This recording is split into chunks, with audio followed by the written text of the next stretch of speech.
ಓ ರಾಮ ರಾಮ, ಅನುಮಾನಿಸ್ಬೇಕಾಗಿರೋ ಅಗತ್ಯ ಇಲ್ಲ ತಾಯಿ. ನನಗೆ ಕನ್ಸಲ್ಲಿ ಕಾಣಿಸ್ಕೊಂಡು ಹೇಳಿರೋ ರಾಮನ ಮಾತನ್ನ ಈಗಷ್ಟೇ ಬಿಟ್ಟು ಹೇಳ್ದೆ, ಬಿಟ್ಟು ಆ ಮಾತನ್ನ ನಿಮ್ಗೆ ಹೇಳ್ದ. ಹೌದು, ಮಾವನೇ ನನ್ಗೆ ಹೇಳಿದ್ದು. ಎಲ್ಲ ರಾಮಮಯ, ಈ ಜಗವೆಲ್ಲ ರಾಮಮಯ, ಎಲ್ಲ ರಾಮಮಯ, ಈ ಜಗವೆಲ್ಲ ರಾಮಮಯ. ಹಾಗ ಅನುಮಾನದಿಂದ ನೋಡ್ಬೇಡಿ ಅತ್ಯಮ್ಮವ್ರೆ. ರಾತ್ರಿ ನಿಮಗೆ ಕಾಣಿಸಿದ ಶ್ರೀರಾಮಚಂದ್ರ ಅವರು, ಸೀತಾಮಾತೆಯವರು ಮತ್ತೆ ಚಿಕ್ಕ ಆಂಜನೇಯವರು ನನ್ನ ಕನ್ಸಲ್ಲಿ ಕೂಡ ಬಂದಿದ್ರು.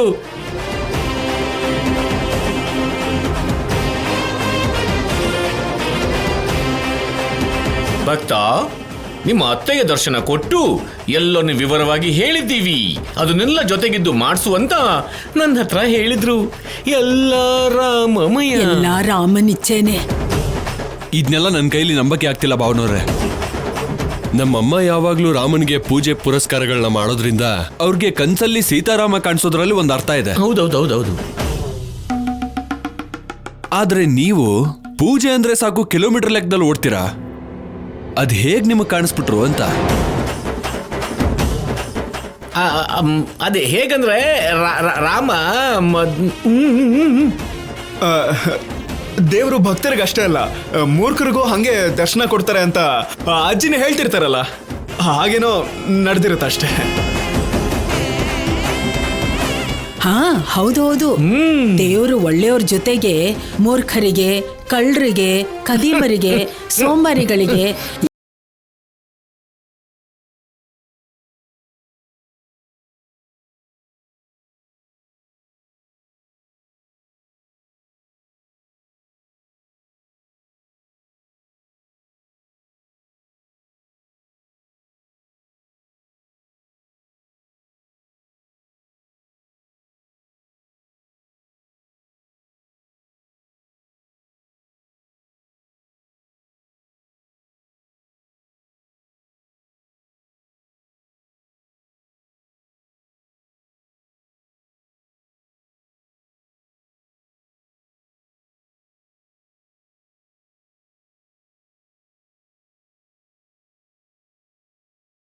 ಗೌರವ ತಗ್ಗೋಗಿದೆ.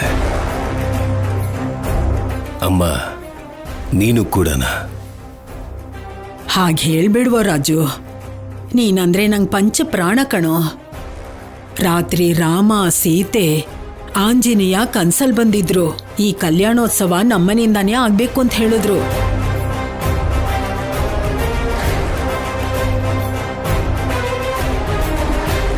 ಅದಕ್ಕೆ ಇದೆಲ್ಲ.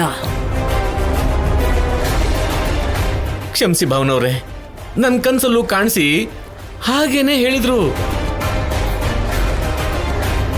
ದಯವಿಟ್ಟು ಬೇಡ ಅನ್ಬಿಡಿ ಭಾವನವ್ರೆ. ಎಲ್ಲ ರಾಮಮಯ, ನಮ್ಮೆಲ್ರಲ್ಲೂ ರಾಮ ಇದ್ದಾನೆ ಭಾವನವ್ರೆ.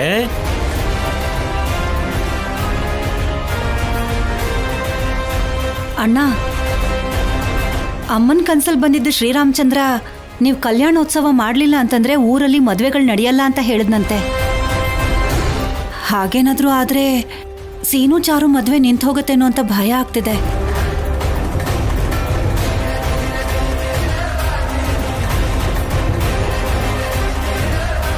ದೇವಸ್ಥಾನಕ್ಕೆ ಹೋದ್ರೆ ಆ ರಾಮನೇ ನಿನ್ ಮನ್ಸನ್ನ ಬದಲಾಯಿಸ್ತಾರೆ. ನನ್ನ ಮಾತನ್ನ ಕೇಳು.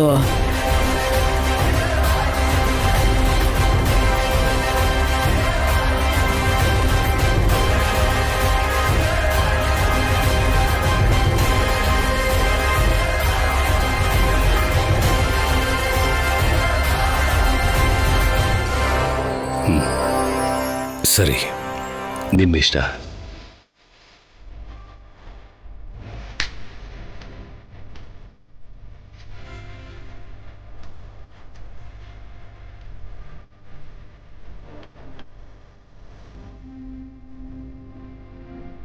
ಹಾ, ನಡೀರಿ ನಡೀರಿ. ಜಾನಕಿ, ತಗೋ ಇದು.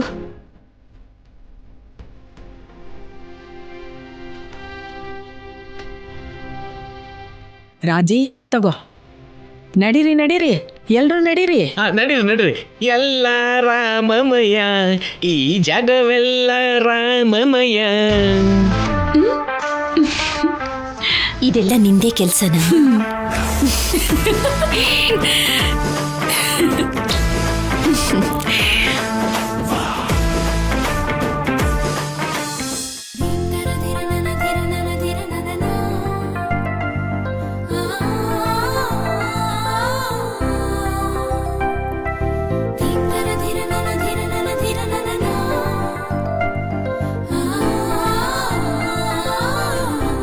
ಏನ್ರಿ ರಾಜಾರಾಮ್ ಅವ್ರು ಇನ್ನೂ ಬರ್ಲೇ ಇಲ್ಲ? ಅವಸರ ಯಾಕೆ? ಅವ್ರಿಗೆ ಊರಲ್ಲಿ ಸಿಕ್ಕಾಪಟ್ಟೆ ಕೆಲಸ ಇರುತ್ತೆ, ಮುಗಿಸ್ಕೊಂಡು ಬರ್ತಾರೆ. ವೆಯ್ಟ್ ಮಾಡೋಣ.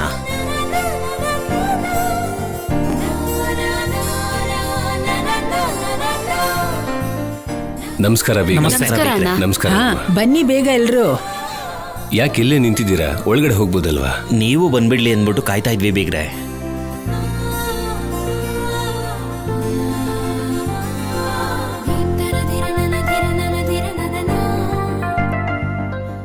ನಿಮ್ಗಿರೋ ಗೌರವಕ್ಕೆ ನಿಮ್ ಜೊತೆ ನಾವು ಹೋದ್ರೆ ಆ ಗೌರವ ನಮಗೂ ಸಿಗುತ್ತೆ ಅಂತ.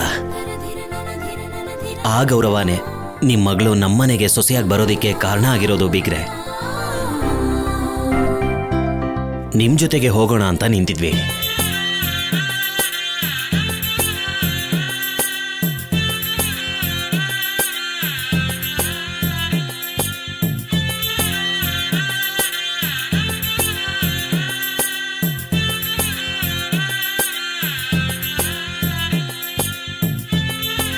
ಸರಿ, ನಡೀರಿ. ಆಗ್ಲಿ ಬೀಗ್ರೆ.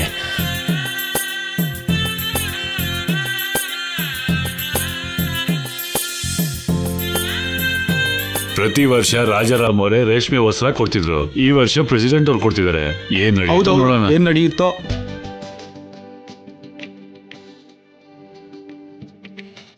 ಅಲ್ಲಿ ನೋಡಿ, ರಾಜಾರಾಮ್ ಅವರು ಬರ್ತಿದ್ದಾರೆ. ರೇಷ್ಮೆ ವಸ್ತ್ರ ತರ್ತಿದ್ದಾರೆ.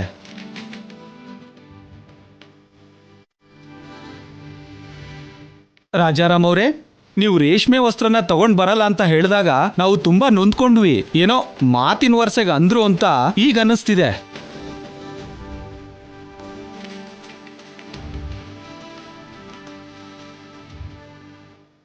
ನೀವು ರೇಷ್ಮೆ ವಸ್ತ್ರಗಳನ್ನ ತಂದಿರೋದು ನಮಗೆ ಅಲ್ಲ, ಆ ಭಗವಂತನಿಗೂ ಕೂಡ ಸಂತೋಷ ಆಗಿರುತ್ತೆ.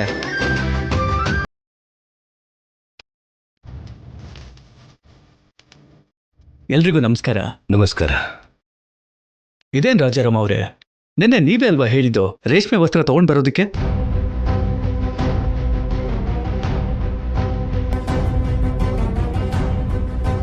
ಮತ್ತೆ ನೀವು ತಗೊಂಡ್ ಬಂದಿದ್ದೀರಾ?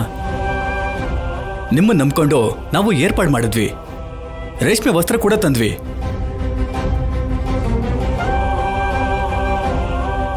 ಅದೇನ್ ಪ್ರೆಸಿಡೆಂಟ್ ಅವರೇ, ಪ್ರತಿ ವರ್ಷ ನಾವೇ ಅಲ್ವಾ ತರೋದು?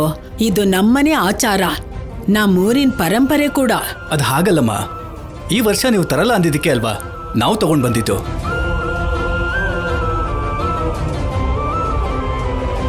ನನ್ ಮಗ ನಿಮ್ಗೆ ಕೊಟ್ಟಿರೋ ಮಾತಂತೂ ನಿಜಾನೇ, ಆದ್ರೆ ತಲಾಂತರದಿಂದ ನಮ್ಮನೆಯಿಂದಾನೇ ಇದೆಲ್ಲ ಮಾಡೋದು.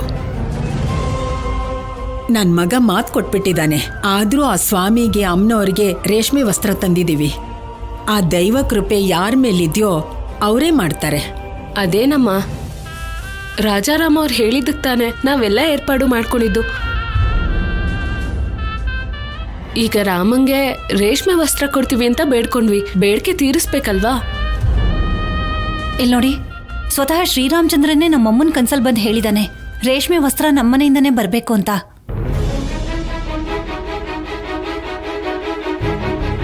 ಅದಕ್ಕಿಂತ ದೊಡ್ಡ ಕಾರಣ ಇನ್ನೇನಿರೋಕ್ ಸಾಧ್ಯ? ರಾಜಾರಾಮ್ ಅವರೇ, ನಿನ್ನೆ ನೀವು ಕೊಟ್ಟಿದ್ದ ಮಾತನ್ನ ಮರ್ತ್ಬಿಟ್ರ ಹೇಗೆ?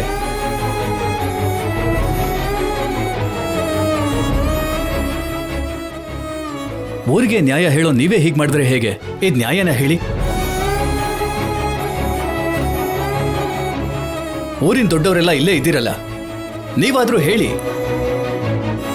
ಪ್ರೆಸಿಡೆಂಟ್ ಅವರೇ, ಯಾರ ಹತ್ರ ಮಾತಾಡ್ತಿದ್ದೀನಿ ಅಂತ ಯೋಚನೆ ಮಾಡಿ ಮಾತಾಡಿ. ಶಿವರಾಜು, ಸುಮ್ನಿರು. ಅಮ್ಮನಿಗೆ ಕನ್ಸಲ್ಲಿ ರಾಮ ಕಾಣಿಸ್ದ ಅನ್ನೋ ಕಾರಣದಿಂದ ಅವರು ಈ ನಿರ್ಧಾರನ ತಗೊಂಡ್ರು. ನಿನ್ನೆ ನಾವು ಅನ್ಕೊಂಡಿರೋ ಪ್ರಕಾರ ರಾಮ ಕಲ್ಯಾಣನ ನಿಮ್ಮ ಕೈಯಾರೆ ನಡೆಸೋದೇ ಸರಿಯಾದ ನಿರ್ಧಾರ.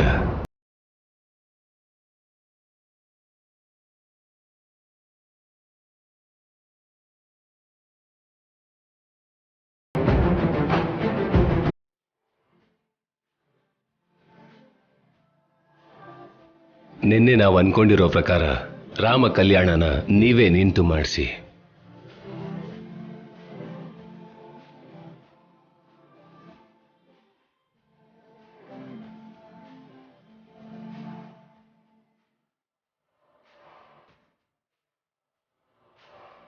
ನೀವೇನು ಚಿಂತೆ ಮಾಡಬೇಡಿ.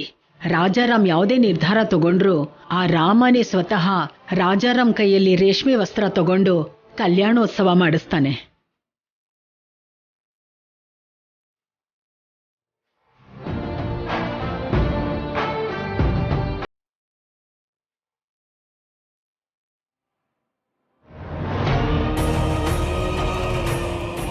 ಹಾಯ್ ರಾಜಲಕ್ಷ್ಮಿ, ಈ ಸೀತಾರಾಮ ಕಲ್ಯಾಣದ ನಂತರ ನಡೆಯೋದು ನಮ್ಮ ಮದ್ವೆನೇ ಅಲ್ವಾ? ನೀವು ಹೋಗಿ ನಮಸ್ಕಾರ ಮಾಡಿ, ನಾನು ಪುರೋಹಿತ್ರನ್ನ ಮಾತಾಡ್ಸ್ಕೊಂಡು ಬರ್ತೀನಿ.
ಆದ್ಯ, ನಿನಗೆ ಹೂ ಮುಡಿಸ್ಲಾ? ಈ ಹೂನ ತಲೆಗೆ ಮುಡ್ಕೋ ಅಂತ ಹೇಳಿದೆ. ನನಗೇನ್ ಬೇಡ. ಆದ್ಯ, ತಲೆಗೆ ಹೂವ ಮುಡ್ಕೊಂಡು ದೇವ್ರ ಹತ್ರ ಏನೇ ಬೇಡ್ಕೊಂಡ್ರು ಅದು ನೆರವೇರುತ್ತೆ ಅಂತ ಹೇಳ್ತಾರೆ. ಇದು ಒಂಥರ ಆಚಾರ. ದೇವರಿಗೆ ಬೇಕಾಗಿರೋದು ಭಕ್ತಿ, ಹೂವಲ್ಲ.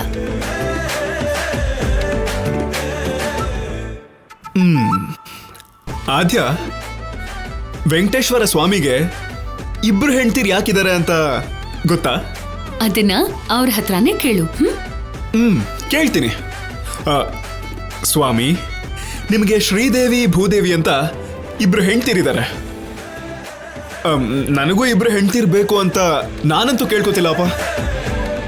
ನಿಶ್ಚಿತಾರ್ಥ ಆಗಿರೋ ಹುಡುಗಿನ ಪಕ್ಕಕ್ಕಿಟ್ಟು ನನ್ನ ಪಕ್ಕದಲ್ಲಿರೋ ಹುಡುಗಿನ ಹತ್ರ ಮಾಡ್ಕೋಬೇಕು. ಹತ್ರ ಹೇಗ್ ಮಾಡ್ಕೊಳ್ಳೋದು? ಈ ಹೂವಿನ ತರ ತುಂಬಾ ಚೆನ್ನಾಗಿ ನೋಡ್ಕೊಳ್ಳೋಣ ಅನ್ಕೊಂಡಿದ್ದೀನಿ.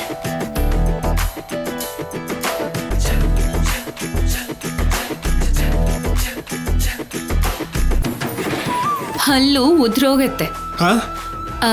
ಅದೇ ಹಲ್ಲು ಉದ್ರೋಗತ್ತೆ ಅಂತಿದ್ದಾರೆ ಸ್ವಾಮಿಯವರು. ಒಂದ್ ಹುಡುಗಿ ಜೊತೆ ನಿಶ್ಚಿತಾರ್ಥ ಆಗಿ ಇನ್ನೊಂದು ಹುಡುಗಿನ ಪ್ರೀತಿಸ್ಬೇಕು ಅನ್ಕೊಳ್ಳೋದು, ಮದ್ವೆ ಮಾಡ್ಕೋಬೇಕು ಅನ್ಕೊಳ್ಳೋದು ತಪ್ಪು ಅಂತಿದ್ದಾರೆ. ಮತ್ತೆ ಮನ್ಸಲ್ಲಿ ಒಬ್ಬರನ್ನ ಇಟ್ಕೊಂಡು ಇನ್ನೊಬ್ಬರನ್ನ ಮದ್ವೆ ಆಗೋದು ಇನ್ನೂ ದೊಡ್ಡ ತಪ್ಪಲ್ವಾ?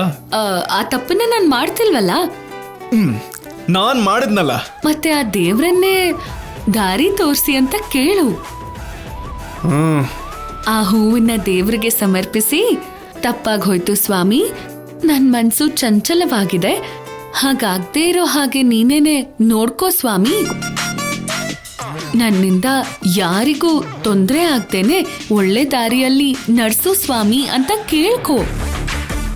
ಸರಿ, ಬೇಡ್ಕೋತೀನಿ. ಆದ್ರೆ ನೀನು ಬೇಡ ಅಂದೇನೆ ಈ ಹೂವನ್ನ ಮುಡ್ಕೋಬೇಕು. ಹಾಗ್ ಮಾಡಿದ್ರೆ ನೀನ್ ಅಲ್ಲಿಗೆ ನಿಲ್ಸಲ್ವಲ್ಲ. ಇದು ಪ್ರೀತಿನೇ ಅಲ್ವಾ ಅಂತ ಸ್ಟೋರಿ ಲಾಜಿಕ್ನ ಹೇಳಿ ನನ್ನ ಸುತ್ತಾನೆ ತಿರುಗ್ತೀಯ ಬುಗ್ರಿ ಥರ. ಆ ಥರ ಎಲ್ಲ ಏನು ತಿರುಗಲ್ಲ. ಮುಡ್ಕೋ ಆದ್ಯಾ ಪ್ಲೀಸ್.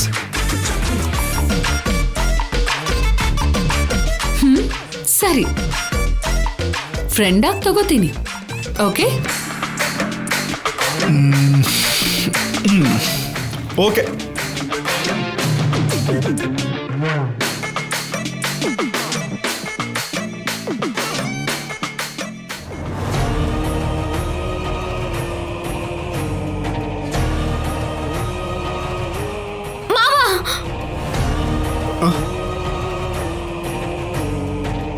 ಇಬ್ರು ಜೊತೆಗಿದ್ದಾಗ್ಲೇ ಬರ್ತಾಳೆ ಬೇತಾಳಂತಾರ.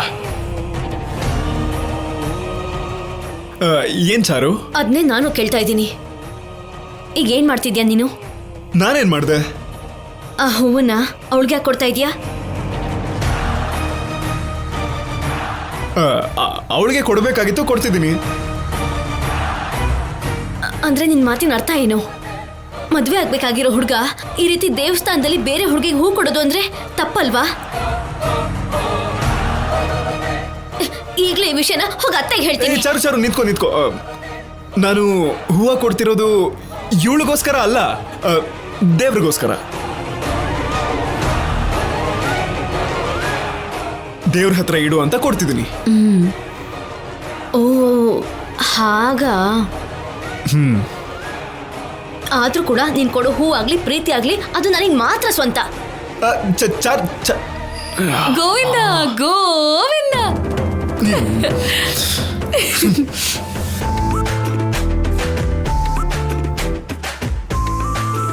ಚೆನ್ನಾಗ್ ಕಾಣ್ತಿದೆ ಅಲ್ವಾ? ಹೊಸ್ದಾಗ್ ಕಟ್ಟಿದಾರಾ? ಹೌದು. ನಿಮ್ಮಪ್ಪ ದೇವಸ್ಥಾನ ಕಟ್ಬೇಕು ಅಂತಿದ್ದಾಗೇನೆ ದೇಣಿಗೆ ಎಲ್ಲ ಹೇಳ್ದೆ ಕೇಳ್ದೇನೆ ಬಂದ್ಬಿಡ್ತು. ಅದ್ರಿಂದ ದೇವಸ್ಥಾನ ಕಟ್ಟಿದ್ರು. ಏನೇ ಹೇಳು, ನಿಮ್ಮಪ್ಪ ಅಂತೂ ಈ ಊರಿಗೆ ಹೀರೋ. ಹೌದು ಛಾಯಾ, ನಾನು ಕೂಡ ನಮ್ಮ ತಂದೆ ತರಾನೇ ಆಗ್ಬೇಕು ಅನ್ಕೊಂಡಿದ್ದೀನಿ. ಆಗ್ಬೇಕು ಅನ್ಕೊಂಡ್ರೆ ಆಗಲ್ಲ. ನೀನು ಕೂಡ ಚೆನ್ನಾಗಿ ಓದಿ ದೊಡ್ಡ ಸ್ಥಾನಕ್ಕೆ ಬಂದ್ರೇನೆ ನಿನಗೂ ನಿಮ್ಮಪ್ಪನ ಹಾಗೆ ಎಲ್ಲರೂ ಗೌರವ ಕೊಡ್ತಾರೆ. ಛಾಯಾ, ನಿನ್ನ ಆದ್ಯ ಕರಿತಾ ಇದ್ದಾಳೆ. ಅರ್ಥ ಆಯ್ತು ಬಿಡಿ. ಸರಿ ರಾಜಲಕ್ಷ್ಮಿ, ನಾನು ಹೊರಡ್ತೀನಿ. ಆ ಪ್ರದಕ್ಷಿಣೆ ಎಲ್ಲ ನಿನ್ ಗಂಡ ಆಗೋನ್ ಜೊತೆ ಮಾಡು.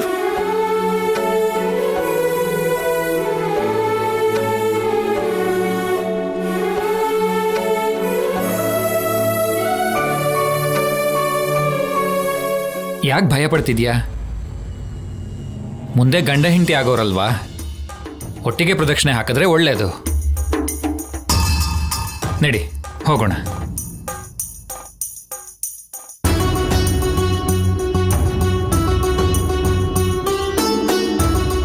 ರಾಜಲಕ್ಷ್ಮಿ, ಮದುವೆ ಆದ್ಮೇಲೆ ಏನಾಗ್ಬೇಕು ಅನ್ಕೊಂಡಿದ್ಯಾ?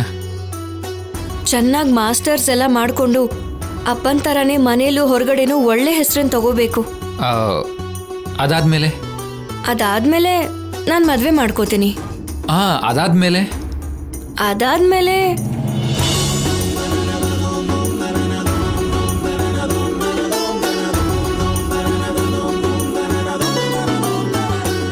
ನಾನು ಹೇಳ,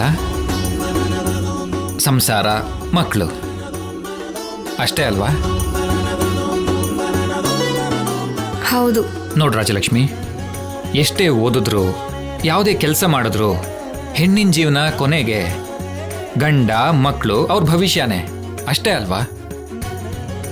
ಆದರೂ ಬರೀ ಇಷ್ಟಕ್ಕೆ ಇಷ್ಟು ಕಷ್ಟಪಟ್ಟು ಓದೋದು ಕೆಲಸ ಮಾಡೋದು ಯಾಕೆ ಹೇಳು? ಆರಾಮಾಗಿ ಮನೇಲಿ ಗಂಡ ಮಕ್ಕಳ ಜೊತೆ ಹಾಯಾಗಿ ಜೀವನ ಸಾಗಿಸ್ಬೋದು ಅಲ್ವಾ? ಸಂಪಾದಿಸೋಕೆ ನಾನಿದ್ದೀನಿ, ನೀನು ನಾನು ಸಂತೋಷವಾಗಿರೋ ಹಾಗೆ ನೋಡ್ಕೊಂಡ್ರೆ ಸಾಕು. ಆಮೇಲೆ ನಿನ್ನ ಜೀವನ ಕೂಡ ಸಂತೋಷವಾಗೇ ಇರುತ್ತೆ.